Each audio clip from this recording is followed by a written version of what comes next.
د ایرپورټ خواته روان یو. بشیر خان موږ ایرپورټ ته رسوي. کوناپاټي فرهنګي انټرنیشنل ایرپورټ ته روان یو. ګوناره سره دی.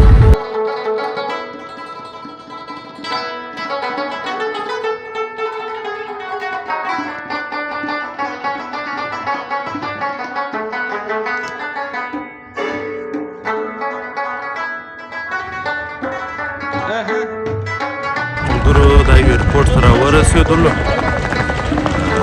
ایرپورټ اوس ننوځو. جاز ټیم ته کېږي.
سفرنا هذا البر والتقوى ومن العمل ما ترضى الله